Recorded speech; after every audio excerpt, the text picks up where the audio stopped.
Where did it go? Oh, no, that's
Good afternoon, everyone.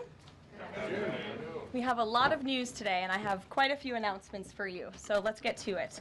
First, on behalf of the President and the White House, we express our deepest condolences to the family of New York police officer Islam, who made the ultimate sacrifice in defense of his fellow New Yorkers. As the funeral services are held in New York City today, everyone at the White House is keeping the officer's family, friends, and fellow NYPD law enforcement officers in our thoughts and prayers. The President has always, and will always, proudly stand with our men and women in blue. May God bless Officer Islam and the other individuals who were tragically killed in this senseless act of violence.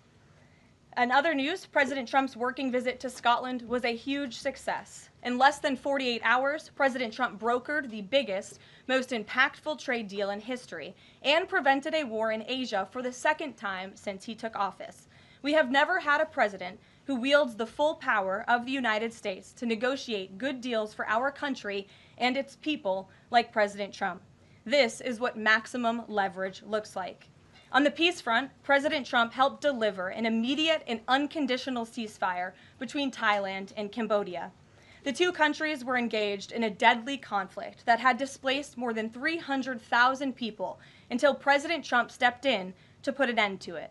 The president spoke directly on the phone with the acting Prime Minister of Thailand and the Prime Minister of Cambodia to inform both leaders that unless they brought their conflict to an end, there would be no trade discussions or agreements with the United States. Almost immediately afterward, a peace was brokered that will save thousands of lives and allowed for trade negotiations with these countries to resume, and they have. The president has now ended conflicts between Thailand and Cambodia, Israel and Iran, Rwanda and the Democratic Republic of the Congo, India and Pakistan, Serbia and Kosovo, and Egypt and Ethiopia. This means President Trump has brokered, on average, about one peace deal or ceasefire per month during his 6 months in office. It's well past time that President Trump was awarded the Nobel Peace Prize. I know the topic of Israel is on everyone's mind. I have an update from Special Envoy Steve Witkoff, who I got off the phone with this morning. Special Envoy Witkoff and Ambassador Huckabee had a very productive meeting with Prime Minister Netanyahu and other officials today in Israel on the topic of delivering much-needed food and aid to Gaza. President Trump is a humanitarian with a big heart, and that's why he sent Special Envoy Witkoff to the region in an effort to save lives and end this crisis. Tomorrow, Special Envoy Witkoff and Ambassador Huckabee will be traveling into Gaza to inspect the current distribution sites and secure a plan to deliver more food and meet with local Gazans to hear firsthand about this dire situation on the ground. The Special Envoy and the Ambassador will brief the President immediately after their visit to approve a final plan for food and aid distribution into the region, and we will provide more details for all of you once that plan is approved and agreed on by the President of the United States. On the trade front, the President secured a historic trade agreement with the European Union that puts America first and fundamentally strengthens the economic relationship between the two largest economies in the world. This deal delivers on two of President Trump's core promises on trade, supercharging America's manufacturing capacity and opening up foreign market access to American businesses. The deal guarantees that American businesses will have unprecedented levels of access to the European Union markets to export our American-made goods. Also, as part of this agreement, the EU will purchase $750 billion in U.S. energy to strengthen our energy dominance, reduce European reliance on adversarial sources, and narrow our trade deficit with the EU. The EU will also make new investments of $60 billion in the United States, in addition to the more than $100 billion the EU companies already invest in the U.S. every year. All of these massive purchases and investments will happen by the end of 2028. What we are watching is President Trump rebuilding the greatest economy in the history of the world and simultaneously proving the so-called economic experts wrong at every turn. Media pundits said a trade deal with the EU this monumental and beneficial to America would be impossible, but President Trump made it happen. The so-called economic experts repeatedly said that the American economy would be in a recession this summer. Well, summer is here. It's almost over. And that recession does not exist. Yesterday, in fact, real GDP growth in the second quarter increased at a 3.0% annual rate, significantly above expectations. President Trump's America First policies are driving economic growth, as he always said they would. And this growth is being driven by the private sector, not the government. Federal government spending fell for a second straight quarter, while real business fixed investment rose by nearly 2% following its first quarter surge. President Trump is right-sizing government spending, reversing the damage done by the Biden administration, and allowing the private sector to flourish. The same so-called experts claimed that President Trump's tariffs would spike inflation and hurt American consumers. But consumer spending growth just accelerated and inflation remains right on track. For the past 5 straight months, core inflation has come in below market expectation and remains in line with the Fed's 2% inflation target. Meanwhile, customs and tariff revenues have already totaled more than $150 billion since President Trump took office, leading to the first June budget surplus in nearly a decade. Those revenues will skyrocket even further starting tomorrow when new reciprocal tariff rates take effect. President Trump is restoring America's economic sovereignty by reducing our reliance on foreign countries, boosting investment in the U.S. to the tune of trillions of dollars, and creating hundreds of thousands of high-paying jobs for the American people. With America finally put first on trade and the largest middle-class tax cuts in history and other pro-growth provisions of the One Big Beautiful Bill beginning to take effect, the American economy will boom like never before over the course of the next 3.5 years, thanks to the president's vision. Finally, as you all know, the president signed an executive order earlier this year to solve the problem of exorbitant pharmaceutical pricing. According to recent data, the prices that Americans have been paying for brand name drugs are more than 3 times the price other similarly developed nations pay. The president is determined to solve this problem and took further action today. He has signed 17 letters to pharmaceutical companies' CEOs. And I would like to read you one of these letters to the CEO of Eli Lilly. All of these letters will be provided to you following this briefing. This is to the CEO of Eli Lilly from the President of the United States. On May 12, 2025, I signed an executive order delivering most favored nation prescription drug pricing to American patients to stop global freeloading and guarantee that Americans pay the same prices enjoyed by other developed nations. Right now, brand name drugs in the United States are up to 3 times higher on average than anywhere else for the identical medicines. This unacceptable burden on hardworking American families ends with my administration. Most proposals the Trump administration has received to resolve this critical issue promised more of the same, shifting blame and requesting policy changes that would result in billions of dollars in handouts to industry. Moving forward, the only thing I will accept from drug manufacturers is a commitment that provides American families immediate relief from the vastly inflated drug prices and an end to the free ride of American innovation by European and other developed nations. Accordingly, I'm calling on Eli Lilly and Company and every manufacturer doing business in our great country to take the following actions within the next 60 days. Extend the most favored nation pricing to Medicaid, guarantee most favored nation pricing for newly launched drugs, return increased revenues abroad to American patients and taxpayers, provide for direct purchasing at most favored nation pricing. The President's team, including Secretary Kennedy and Administrator Oz, stand ready to implement these terms. The President expects to further engage with them immediately in good faith to deliver relief for American families. Make no mistake, a collaborative effort towards achieving global pricing parity would be the most effective path for companies, the government, and American patients. But if you refuse to step up, we will deploy every tool in our arsenal to protect American families from continued abusive drug pricing practices. Americans are demanding lower drug prices, and they need them today. Other nations have been freeloading on U.S. innovation for far too long, and it is time they pay their fair share. I look forward to your binding commitments to each of these goals by September 29th, 2025, and my team stands ready to assist with implementation questions. Thank you for your immediate attention to this vital national priority. Signed, President Donald J. Trump. Again, to the CEO of Eli Lilly. This letter, in its form, has been designed for each of the 17 major drug and pharmaceutical companies in the United States, and we're happy to provide you the full list. And I believe you will see all 17 letters popping on Truth Social very shortly, so you can look out for those, and I'm happy to take any further questions. Before we get to questions, I do have one other announcement from the White House and from the President. We are proud to announce that the construction of the new White House ballroom will begin. For 150 years, presidents, administrations, and White House staff have longed for a large event space on the White House complex that can hold substantially more guests than currently allowed. President Trump has expressed his commitment to solving this problem on behalf of future administrations and the American people. The White House is one of the most beautiful and historic buildings in the world.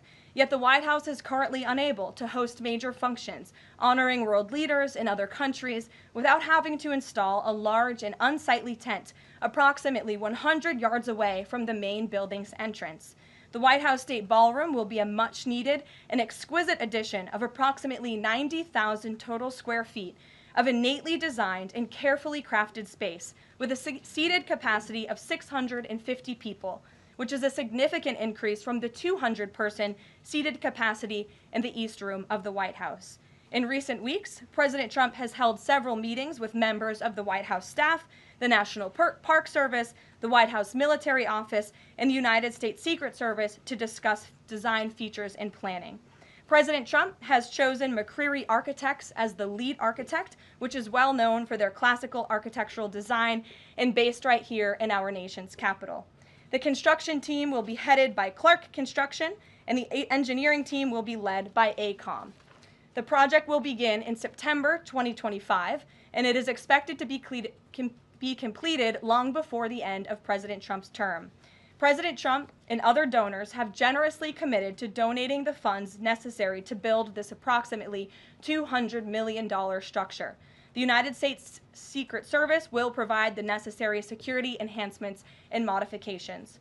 The White House ballroom will be substantially separated from the main building of the White House, but at the same time, its theme and architectural heritage will be almost identical. The site of the new ballroom will be where the small, heavily changed and reconstructed East Wing currently sits.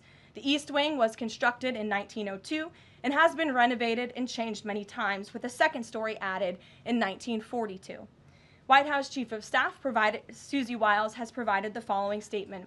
President Trump is a builder at heart and has an extraordinary eye for detail. The President and the Trump White House are fully committed to working with the appropriate organizations to preserve the special history of the White House while building a beautiful ballroom that can be enjoyed by future administrations and generations of Americans to come.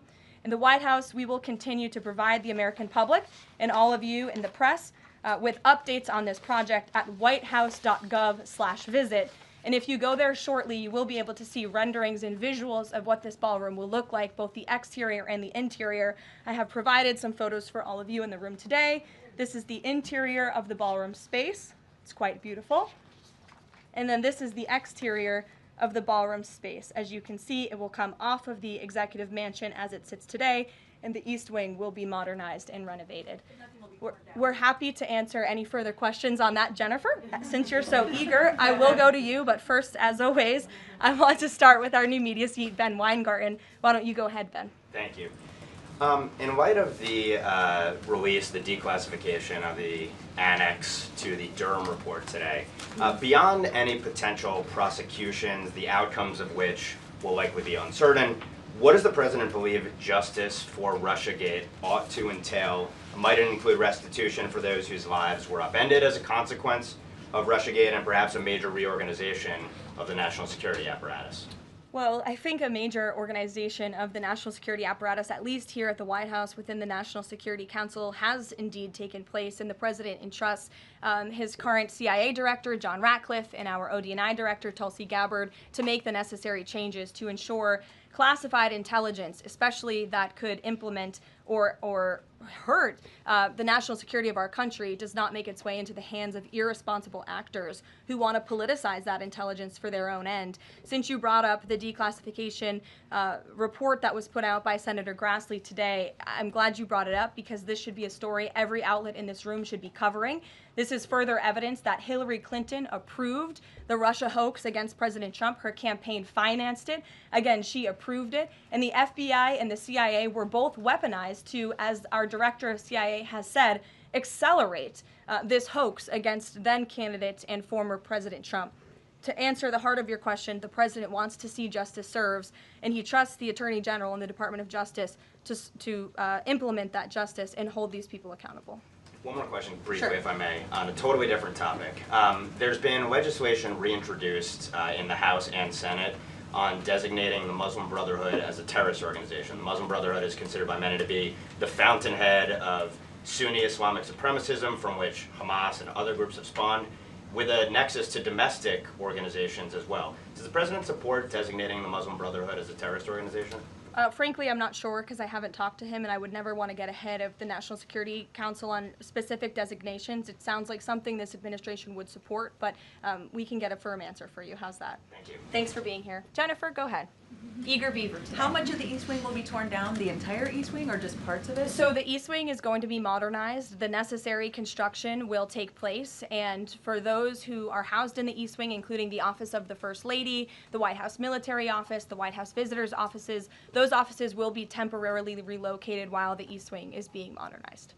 And then on Israel Gaza, there are some reports that negotiations with Hamas might not be continuing. Did you get any updates from Steve Witkoff on that? I did. Special Envoy Witkoff is actively talking with our counterparts in Israel about that, and he wants to give some grace to the president so he can fully brief the president on what he's learning on the ground in both Israel and Gaza.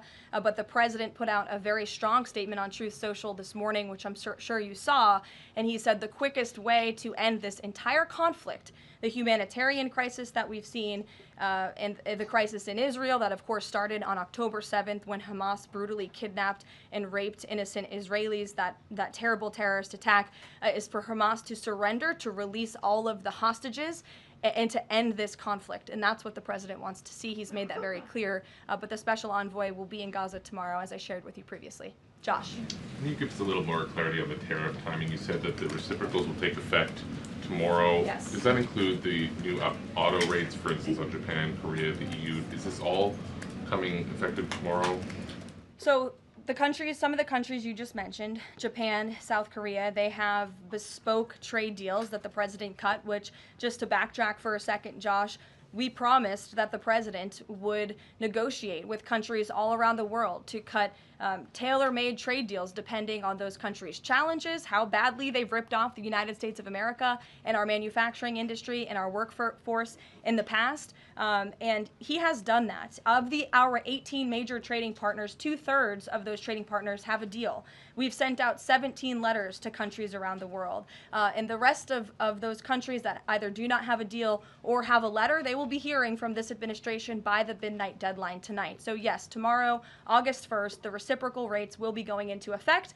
If more deals are cut between now and midnight, I will never count out the president. You've seen him do it before. He cut 3 deals in one day very recently. So we'll see what happens. I do know foreign leaders are ringing his phone, realizing this deadline is a real thing for them tomorrow, and they're bringing offers to the table. We were reporting that the president wants to meet David Solomon of Goldman Sachs today. Can you say what they'll discuss, if anything, in that meeting? I won't discuss the president's private meetings from this podium, and it hasn't taken place yet unless he gives me liberty to do so. And finally, have you talked with the president about his position on the stock trading ban bill before Congress? He obviously had pretty loaded comments about Senator Hawley. There's some reporting that they've since spoken. What is his position on the current status of that bill? The president has spoken to Senator Hawley, who called him, and the president took that call. As the president said in the Roosevelt Room yesterday, conceptually, he of course supports the idea of ensuring that members of Congress and United States senators who are here for public service cannot enrich themselves. And the reason that this idea to put a ban on stock trading for members of Congress is even a thing is because of Nancy Pelosi. I mean, she is rightfully criticized because she makes, I think, $174,000 a year, yet she has a net worth of approximately $413 million.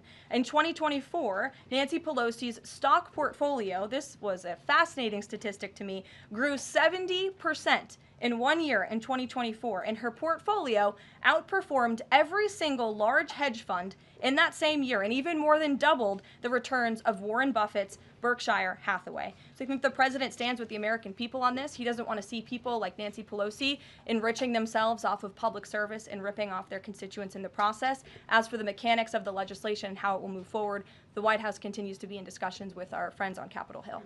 Emily, in a new seat today. Thanks, Caroline. I wanted to ask about this report that the president wants to host a G20 meeting at Trump Durrell. How is he going to do that, considering all the preparations that have been going on in South Africa? And also, would that be seen as his businesses possibly profiting from hosting this kind of meeting? I would reject that premise entirely. We have announcements and details forthcoming on the G20, but my understanding is no firm announcement is ready to be made at this time. I did see the report, but we're not in a place to confirm it just yet. Michelle? Just on the tariffs, what are the logistics for imposing those? Does the president have to sign an executive order tonight? What's the timing on that? Yes, and he will be signing an executive order at some point this afternoon or later this evening. And as always, we'll keep you posted when that happens, and it will be released from our office. And there's some of these countries that have they all had contact with U.S. officials, or are there some countries that are going to get letters that have had no opportunity to negotiate with the United States? Well, there's a lot of countries that I know have reached out. I believe it's upwards of 200 countries around the world have reached out to the trade and tariff team. Of course, as I said previously and the president said, we're going to prioritize our key trading partners, which we have done. Like I said, of the 18, 2/3 of those we have cut these tailor-made deals with. But I do know that the trade team has been working around the clock to try to be in correspondence with as many countries as possible. But if they haven't heard from us yet, they will in the form of a letter or an executive order by midnight tonight. We'll go to the back. Sure, go ahead. In the back left. Thank you. Amanda, yes. Thank you very much. I have okay. ask about the U.S. Amanda, you can go up. U.S. and South Korea tariff negotiations. At the tariff negotiation between South Korea and the United States concluded yesterday. President Trump stated on his SNS, Truth Social, that he would announce the specific details of the investment in the United States at the South Korea-United States summit in 2 weeks. My question is this tariff negotiation a final agreement or is further negotiation necessary? Well, yes, as you know, the president met with representatives of the Republic of South Korea here at the White House yesterday, and they did, in fact, reach a deal. And South Korea will pay a 15% tariff rate, including 15% on autos, while providing historic market access to American goods like autos and rice. Korea will purchase $100 billion in American energy by 2028. And the centerpiece of this deal is that South Korea has agreed to invest $350 billion at the president's direction to revitalize American industry. 90% of those profits will go to the United States government to help pay down our debt and for other matters at the president's choosing. So it was a very successful meeting yesterday. When is set up the further U.S.-South Korea summit day? I'll get you something on that. I don't have it at my fingertips. Okay, Amanda. Thank you, Caroline. There are a number of congressional Republicans who have raised the alarm about the fact that roughly 80% of pharmaceuticals are either manufactured or their precursors are manufactured in either China or India. There are some pieces of legislation, some recommendations, which include either onshoring, nearshoring, or friendshoring, those components of that. Do you know if the president intends to throw the weight of the executive behind that? I don't have any updates for you at this time. I do have an update on our EU trade deal. I stand corrected. It's not $60 billion in investments. It's $600 billion in investments. I want to make that very clear. And I personally watched the president behind closed doors with the European president in Scotland negotiating this deal. And he got the most juice out of that squeeze that he could. And he was constantly looking out for America's interests. So I just wanted to clarify that one point. Deanna. Thanks, Caroline. For the countries that don't have a deal yet, should we be looking at the April 2nd chart at all? Or is he negotiating and talking about having a set tariff rate, 10%, 20%? Those discussions are taking place with the trade team today, and again, we'll provide further guidance with that executive order once it is signed, and the answer to that question will be in that executive order. Is he looking to provide any more extensions today after his phone call with Mexico? Is there any other conversations like that? I do know that other foreign leaders around the world have reached out, and if the president decides to share the conclusions of those calls with all of you, he will do so himself. But I do want to reiterate what the president said about Mexico. Mexico is still paying tariffs. They're paying a 25% tariff on fentanyl, 25% tariff on cars, a 50% tariff on steel, aluminum, and copper. And additionally, Mexico has agreed to immediately terminate its non-tariff trade barriers, of which there are many. And as the president said, we will continue to talk to Mexico over the next 90 days with the goal of signing a larger trade deal. The key to this, again, is Mexico has agreed to terminate those non-tariff barriers and to continue to work with us in good faith. Mexico is a very unique situation of all the other countries around the world because, of course, we share our southern border with Mexico, which we've seen an increase in cooperation between Mexico's President Claudia Sheinbaum and our administration on clamping down on drug trafficking and human trafficking at the southern border. We appreciate those efforts and will continue to work in good faith and to continue to have these trade discussions as well. Joey. Yeah, thanks, Caroline. Just clarifying on the previous question, President Trump has indicated he's been looking at either 15% or 20% baseline universal tariff. Has he landed on one of those yet? I won't get ahead of the president on that baseline announcement. And then secondly, what did Treasury Secretary Bassett mean yesterday when he called the new Trump accounts for newborns a, quote, backdoor to privatizing Social Security? Does the administration view this new Trump accounts as a way to, in the long term, perhaps privatize Social Security? What the Secretary of Treasury was saying, and what this administration believes, is that these Trump newborn accounts, which is an incredibly creative and great provision that was in the One Big Beautiful Bill for newborn babies and families and future generations of Americans, will help supplement, not substitute, Social Security. The Trump administration is wholeheartedly committed to protecting Social Security. The president did it in his first term. He's doing it again in this term. But these newborn accounts are another revenue stream for young people to watch their money grow throughout their lives and to one day be able to access those funds so they can hopefully build a home and live the American dream. Jake. Just one follow-up on tariffs and then one not. Is the president at all considering extending the August 12th China deadline at all? Is that in consideration? So look, on China, you heard from the president on Air Force One when we were returning from Scotland. You've heard from the Treasury Secretary as well, Ambassador Jameson Greer. They just spent 2 days in Geneva for their third round of talks with China. And the current policy, the current trade program that we have going with China right now, as it stands, will decrease our deficit by $5 billion this year. So we are moving in the right direction when it comes to China. And Secretary Besson and Ambassador Greer continue to be in direct communication with our Chinese counterparts. But is the deadline, is an extension on the table potentially from the August 12th deadline as it stands? I don't think so, but I'll let the Secretary of Treasury speak on that because he's leading these negotiations. Reagan, go ahead. Thanks, Caroline. There's growing frustration that more of Trump's nominees haven't been confirmed. Why does the president think Senate Republicans are so behind, and has he had any further conversations with Leader Thune about it? The president has had many conversations with his friends in the United States Senate about advancing his nominees, his judicial nominees through this process. It is critical that we get these good attorneys in these positions so that we can end the weaponization of justice, so we can have true law and order in our country. It's unfortunate the Democrats are playing political games, but the president has made it clear to Senate Republicans they need to do everything in their power to advance the president's nominees as well. Kelly, go ahead. Caroline, thank you. 2 questions real quickly. Sure. Nigeria. Congressman Chris Smith, Republican from New Jersey, is calling upon the President of the United States to do something in terms of imposing perhaps sanctions on Nigeria for the persecution of Christians living in the northern part of Nigeria by radical Islamic groups. Has he contacted the President yet? And do you know if there's any action that the President will take? I'm not tracking a call between the president and the head of Nigeria. I know the president wholeheartedly condemns the persecution of Christians or, frankly, of people of any faith all over the world, but I don't have any updates for you in terms of sanctions in this part of the world. My second question, Caroline, deals with immigration here in America. As you know, a lot of deportation has been going on. ICE has been going after violent criminals that are here illegally, and rightly so. In the midst of that, there are some evangelical pastors who are stating that it may have gone to a point of being indiscriminate and actually getting innocent people, like members of the clergy. Has the president and has ICE looked at that to see how they can actually go after those violent criminals, but also make sure that members of the clergy are still not being deported?